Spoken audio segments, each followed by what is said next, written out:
that's a good question.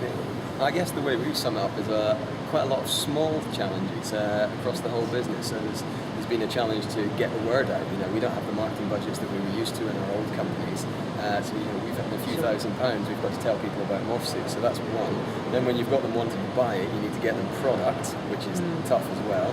And when you're growing really fast, you've got to manage the quality of the product. Because one thing manufacturers will do if they're not managed correctly is just sacrifice quality to get thousands of them out the door. I mean, how have you managed the quality? I mean, that's an interesting point, isn't it? Yeah, I think that ties in as well. The other thing you had to get used to was different ways of doing business. And, doing business in China, I think, myself coming from banking and these guys from marketing, we hadn't really experienced that directly. And, there's a big difference the way that they, just even communication, time differences, all that sort of stuff. So I just think it was really, initially with our first manufacturer, it was real step by step that this is what we need to work on. Do you understand that? This is why, if you work with us, there's the gains for both of us. Did you seek help from trade groups, Yes. UKTI? Oh no, we didn't do that. But I think our key, and we want to do that. We need to go and talk to those guys. The key learning for us in just about every area, because we're only really experts in finance and marketing. So everything else has been completely new to us. But the way we solve manufacturing and the way we solve a lot of our other problems is find an expert. With the power of Google and the power of the internet, there's always somebody who knows how to do something better than you. So we fixed manufacturing in the Far East by getting something called a buying agent that we didn't know existed when we started this.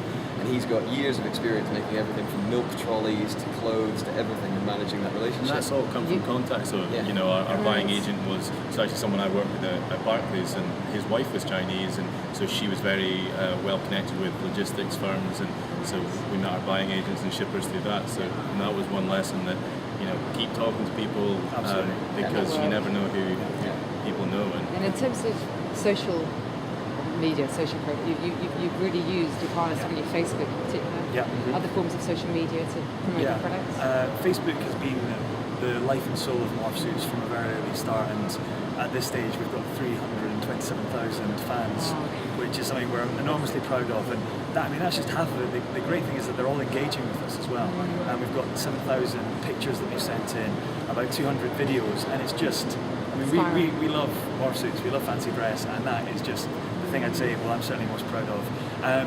Since Facebook, we've been playing around with Twitter, and that's something we look to build on more. And also, given how iconic Morphsuits look, we're really exploring YouTube as well. And so we've got our own channel, we've got lots of videos there which are growing in their views.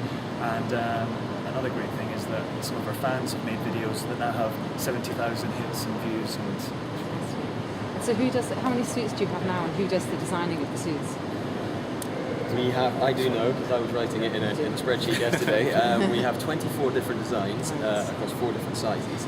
And the design is spread off across the help from our guys in the factory. They can do simple designs, but when we want something really cool, like our Halloween limited edition, the mummy or the skeleton, we actually do the crowdsourcing thing and go out to our fans on Facebook and ask them to do things. People are amazing these days. So you're using your fans to do your own designs? So we had a competition for Halloween, which was basically, if you'd help us with a design, we gave them a blank suit and they had to use Photoshop or paint or whatever they wanted to make it. The reward was we would make 2 of them definitely of the winning one to all the votes, and one of them we would give to you, so you'd know you'd have a limited edition, and 2 we put the other one on eBay and sell it, and we give you all the profits. Which is currently there's $155 is what it's going for at the moment. And the deal was that all of the proceeds go to the designer, which is something that they're absolutely stoked about as well. And your average suits sell for between £30 and £40? Yeah, exactly. So he's making a profit with limited edition. That's pretty good. But the talent of people, the thing I laughed at most was the challenge was to make the scariest suit. And some guy who was amazing at Photoshop, he'd morphed a picture of Justin Bieber into his chest, and then he put the bit of design on the Facebook page and says, "This is the scariest thing I can imagine." Unfortunately, for copyright reasons, we couldn't make that one. But, fantastic. So it's obviously taken off exponentially. What's next? What's in the pipeline for the next year? I think customization is our way forward. While we have 24 suits, they're 350,000 fans, they have a hell of an imagination, and the number of emails we get saying, I want this one, I want this one, I want this one. And it's possible to do that, so potentially roll out, so that you can go onto the line on the We're website working on and it. design That's what your we're own. working So on. again, sort of Okay, playing all so the different. customised morphsuits. Yeah. Nike ID Absolutely. is our vision for it. Do you know the trainer? I do, that you can things? go to store and design your own. Exactly. trainers. So It's a brilliant yeah, idea. something along those lines is And how, in terms of production, how would that be quite complicated?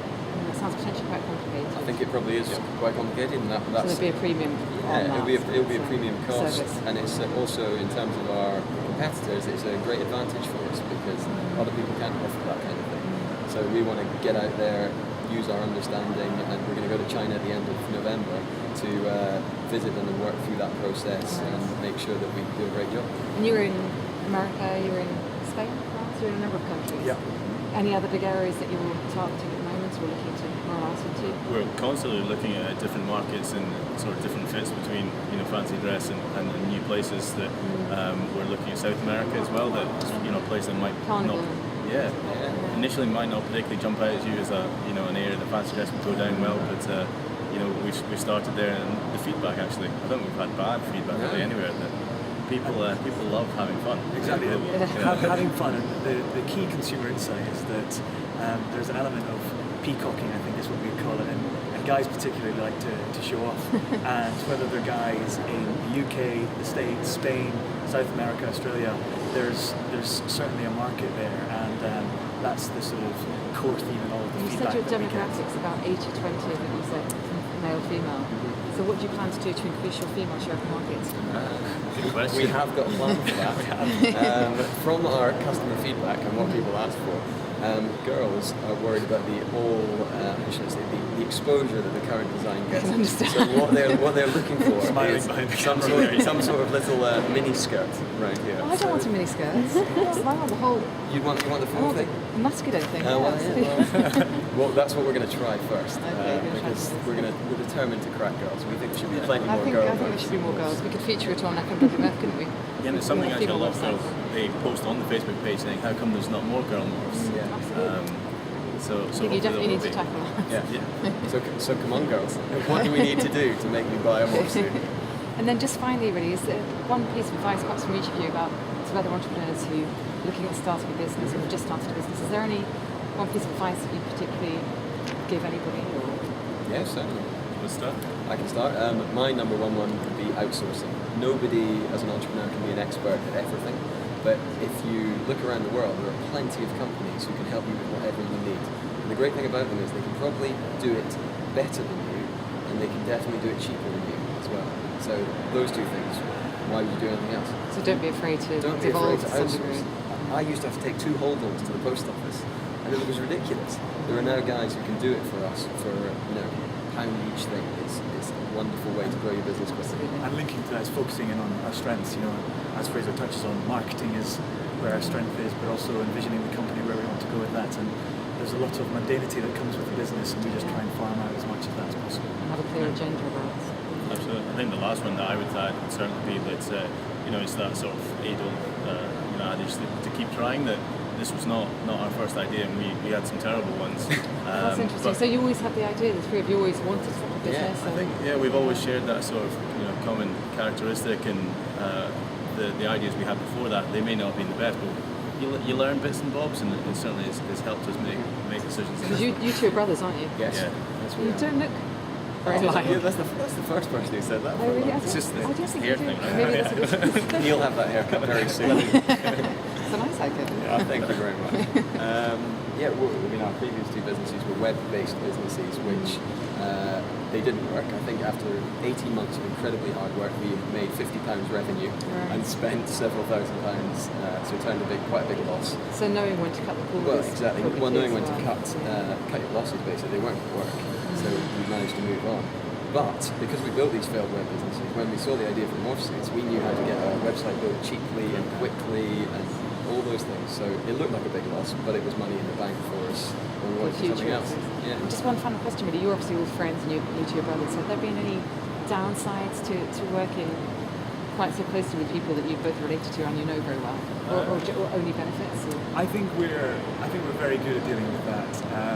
And this is difficult saying it to them, but they're usually, like any blokey relationship that generally works, slagging each other off is the best way to go about it. But I think we work pretty well. I think we complement each other. I think, initially you think 3 two's company, three's the crowd kind of thing. But I think it actually helps our decision making, and decision making is one of the things that has really helped us grow the way we've grown. And quite often it will be two people start having a discussion, and then one person comes in and lends his weight to whichever side, and that's what we go with. But there's a lot of humour to it, and we just get on with it. Yeah, absolutely. What I love about it is it keeps us, the fact that there's three, obviously you always get decisions, it's always 2 against 1, but there's no political undertone, there's no Ali and I, because we're family, always sticking together. The alliances in any decision just change straight away, and that means people are making the decisions based on the merits as they see them. Which is all you need. It's vested interests and people not making the decisions in the best interest of the business that create problems. And so far with us, although it gets heated, I think we've managed to make it work. Absolutely. That just shows that it means a lot to us, and we're actually really enjoying what we're doing. So That's great. Long may it continue. Thank you very much. It's brilliant. Is that okay?